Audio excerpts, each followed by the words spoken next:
Well, good Wednesday afternoon, church. I know I'm a little bit earlier than my 5 o'clock time that I've been doing these for the last couple of weeks, but just got ahead a little earlier today.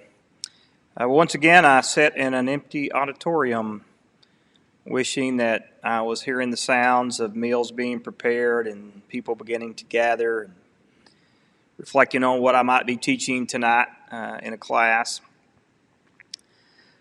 But we're still dealing with the impact of COVID-19 and all that entails in that, and so do the best that we can. I'd like to challenge us something for the next 2 weeks, and that is to read through the collection of Psalms known as the Psalms of Ascent, Psalm 120 through Psalm 134. So beginning today through next Wednesday, each day, read one of the Psalms, start in Psalm 120 today, and you would end with Psalm 126 next Tuesday. And I'll give you a little bit of explanation about that, and then we'll come back next Wednesday and talk a little bit more about the rest of the Psalms. The Psalms of Ascent are also called Psalms for the Journey or the Songs of the Journey. They were typically sung as the Jewish people made their way to Jerusalem for the 3 annual Trek feast, that is Passover, Pentecost, and the Feast of Tabernacles or Booths. And as they journeyed along the way, families would recite and sing these psalms just to remind them of some things. These psalms anticipate not only community worship, they anticipate communal confession. They anticipate encountering God in very specific ways through sacrifices and through worship and through other ways, in very bodily ways. They also anticipate blessing, the blessing of community, the blessing that comes with the assurance that you are part of God's family. And so along the journey, they would sing these psalms. And as you read these Psalms over the next week, what I would ask you to do, to gather, if you have the opportunity, with family or maybe with neighbors across the fence or across the way, to reflect upon just picturing yourself on a journey, because in a lot of sense, that's what we're doing. We're on a journey from what was an accepted norm to now some uncertainty, and prayerfully moving back to a different norm and a new normal. But we're on a journey together. And so in reading these Psalms, picture yourself and family members heading toward a large family gathering. Perhaps you have those in your family where you gather at certain holidays or certain big birthdays or anniversaries throughout the year. And as you journey, reflect upon the past, both its trials, the hardships, and the blessings that you've experienced in the past. Reflect upon the present. What's going on in your life? Where is God today in your life? How is Jesus being exemplified to you by others, and how are you exemplifying Jesus to others? But also think about the future. What do you expect at the destination? What's going to happen when all the quarantine and the isolation and the social distancing from COVID-19 is over? What's life going to look like then? And reflect upon these Psalms in that way. And what I'd like to give you is just a thumbnail for the Psalms of this week, Psalm 120 through 126. And then as you read those, let those then be the foundation of a prayer for this journey that we're on together, in anticipation of a gathering that we'll be together soon as a church family.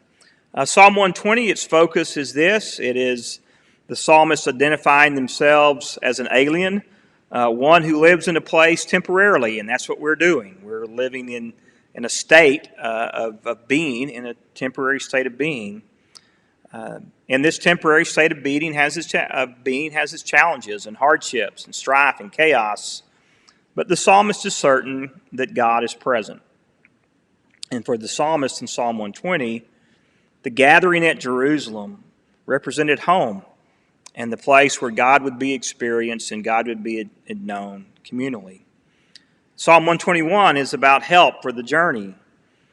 We see in this psalm a dialogue of those who are left behind at home maybe couldn't make the journey, along with those who are on the journey, and then in anticipation of those who will be met once the journey is ended.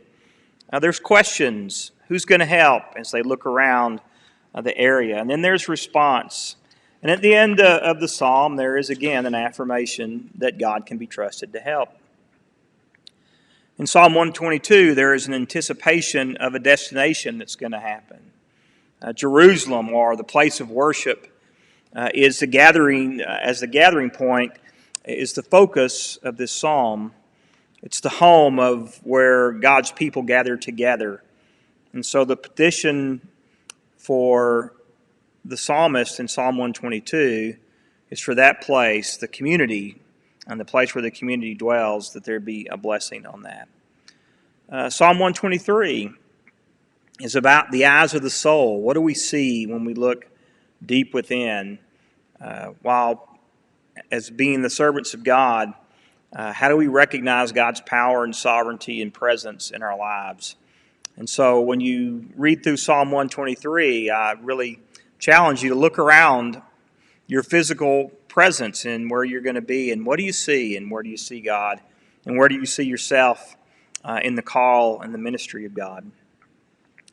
Psalm 124 is an affirmation that God is on our side, that it is God who provides us the way of escape when we're in trouble, and God who provides us the way of assurance when we have doubts. And there certainly is in that psalm an acclamation or an affirmation of praise for God. Psalm 125 is that we are constantly surrounded by the presence of God. And so the prayer of the psalmist is that God's presence will be felt as a source of comfort, and God will conquer all the enemies that have caused hardship and pain and chaos in our life. And then Psalm 126, which will end the first week of the reading, is a song about restoration and renewal. I think this is a song that looks forward to the destination of the journey. What's life going to look like when we're together again? And what type of renewal will we have? And what type of energy will we have to fulfill what God has called us to be and God has called us to do? And so for the travelers who worship God with the community, they think about that anticipation of that journey is like a stream of water in a desert.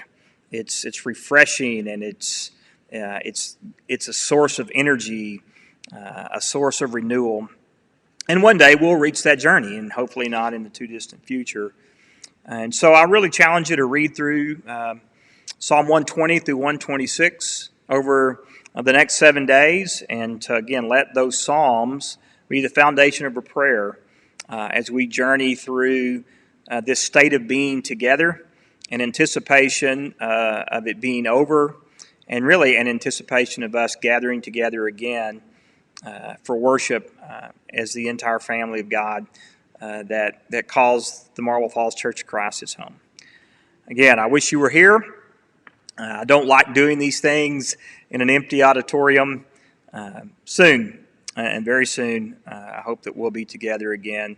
Let's continue to pray for this journey, for one another, for our government leaders, for our health and workers as they are on the front lines of dealing with this virus. Continue to pray for those of our church who are in isolation or experiencing the pains of loneliness and the pains of despair.